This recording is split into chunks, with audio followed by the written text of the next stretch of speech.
Now this is what Cam Newton's about to do, is exactly how players feel.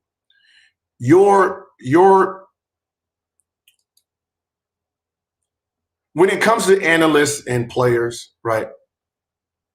Remember, players are just getting into this, right? We're just getting into podcasting. We're getting into laying it down, right? If there was a ladder of information, if you're trying to get the highest information in sports, who do you think has the information? An analyst or a player who played? Right? If you wanted to put someone at the top, the guy who's training every single day with the coaching staff and this, you're going to put him, or you're going to put the analyst who's watching on TV. Who are you going to put in front for that information? And that's why there's a battle right now between players and analysts, because analysts they understand where they fall on the totem pole. So they need to make the splash. They need to push the narrative. They need to clickbait so they can keep up.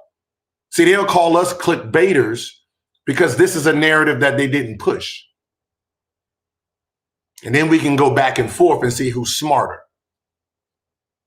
So I don't know if anybody ever seen this, but let's see how it works in football. Here we go. The moment we've all been waiting for. Newton's Law. Simply titled, Keep That Same Energy. From the players, as well as the reporters, analysts. I mean, where do I start? Just go to the clip. Just go to the clip where he says what he said. Chad Johnson, you got one. And now Cam Newton has a podcast. And Cam Newton, of course, was a tremendous player. Anytime I kind of... Don't give me no backhand compliments. Don't do that. Because he said, yeah. Don't do that. Because this is how we get to this point. I'm not playing. Haven't played in 2 or 3 years. So people know who I am, right? Let's speak on what I spoke about. The gist of his conversation was that Dak had a better career than Cam. Subjective and highly opinionated. And my quarrel is not with Dak. My quarrel is with Jason McIntyre and other analysts that speak in ways to make them feel that they're more suitable to talk about something than a person who actually did it. The clip goes on to say, don't alarm anyone, I'm going to say it in a whisper, but Cam Newton, you had a worse career than Dak Prescott. Dak Prescott has had a better NFL career than Cam Newton. And we got a great staff here at the Herd. They were able to pull up some stats. Let's just take a glance. Pause right there. What this stat doesn't say, I was a dual threat quarterback. This is a... See, and that's the same thing that players, us NBA players, say the same thing. You're using a stat to fit the narrative, not the whole thing. Like if this guy is a passing point guard and I'm a scoring point guard, our stats are going to be different. So you're going to say, well, he passed the ball, and this is how many assists he had. Then I'm going to say, well, how many points did he have? How many rebounds did he have? How many post-ups? How many points did he create in total for the team itself? He averages 10 assists, 10 points. I'm averaging 29 points and 6. So how many points is the player generated himself? That's the information that they can't use because they don't think that way. A very subjective statistic. Add in pass attempts. Add in rushing yards. Rushing touchdowns. Add in rushing touchdowns. Because who's number one as a quarterback? See, this is where they try to manipulate the narrative. And instead of speaking about what I said as a analysis or from the analytical approach, they try to poke at the person. And that's exactly what it is. If I make a statement about something, right? See, we're all, no matter what sport, the players are all going through it. No matter what we say that has to do with facts, they don't use facts to beat the facts. What they do is they poke at the player himself.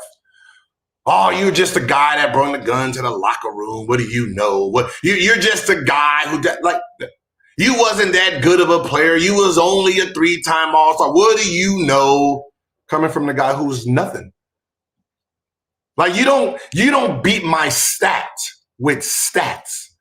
You don't beat my information with better information. You try to throw dirt on the whole person itself so people don't, yeah, you're right. He pulled the gun on his teammates. He don't know how to think. Why should I? Think about what I'm saying. They will use my gun information to talk about if that's what he thought to do then, why should we care what his information is?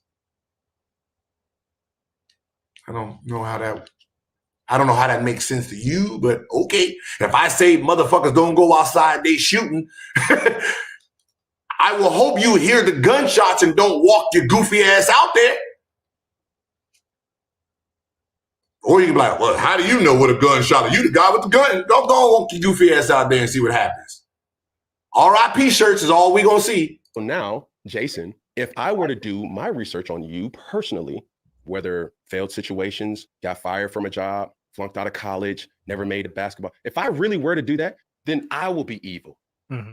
You're picking on him. I'm picking on him. You're the bully. I'm the bully. Or they love this one. They love this one. I'm bitter. Mm-hmm. So as you make your point. Which is funny is, have you noticed every time they go at a player, those are all the things that they use, right? Everything, right?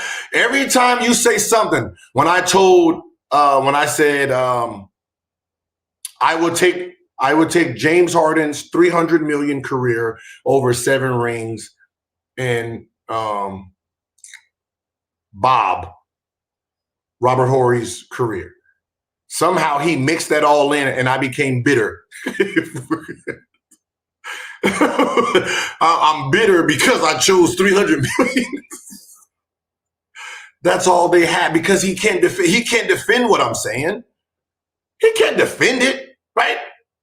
If we ask him, hey, would you take James Harden's career, $300 million superstar tag, first team all ballot, or your career? Which one do you? Let's be honest. Which one do? Let me ask your wife. Which one do you think she takes? I'm pretty sure the $300 million because, it's a whole different lifestyle. Whole different lifestyle. Right? But I'm bitter because I would take that one. Cool. But add in all elements of football. If you're trying to give an analytical approach in comparing the way Lamar Jackson plays the game and Patrick Mahomes play the game, of course, Patrick Mahomes is going to have more passing yards because they pass the ball more. But if you were to flip it and say, who has more rushing yards? Oh, but that quarterback can't run. Like, come on, don't do that. Who's responsible for more scores? And that's just information all the way around, right? You can say, oh, this guy was a better playmaker than you. Well, his system was made for playmaking. My system was made for this, right?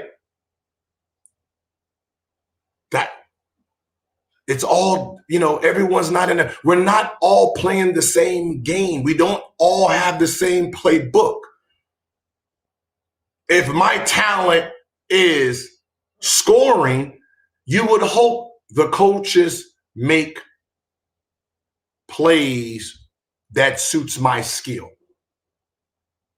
versus putting me in a John Stockton type of system, putting me in a Steve Nash type of system, right? It would defeat what I'm great at.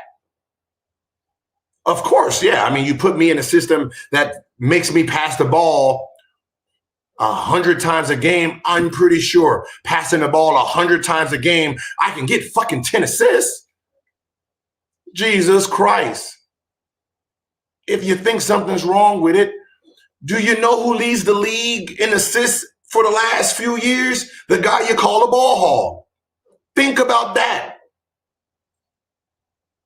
The passing guard who thinks team first is behind the guy who thinks scoring first. Why? Because the system he's in, he keeps the ball majority of the time. He's attacking, and all he has to do is make the open pass, right? So if he passes 60, 70 times a game to the open play because he's trying to score, all he needs is 10, 11 assists. So your guy like James Harden, who sits there and shoots the ball so much, he can lead the league in assists. So your most selfish players, in your mind, lead the league in assists because they changed the offense to make it fit him.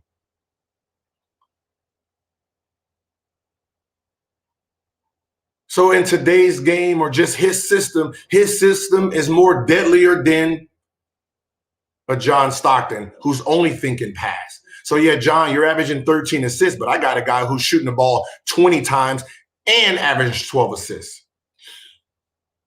It's just the system itself that's creating this, right? If you switch Lamar Jackson and Patrick Mahomes,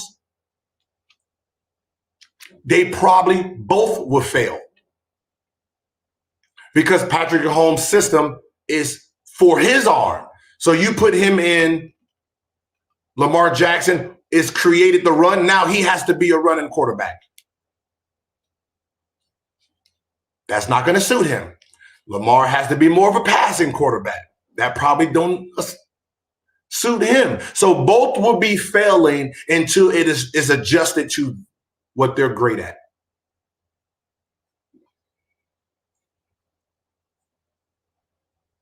So we get the gist, right?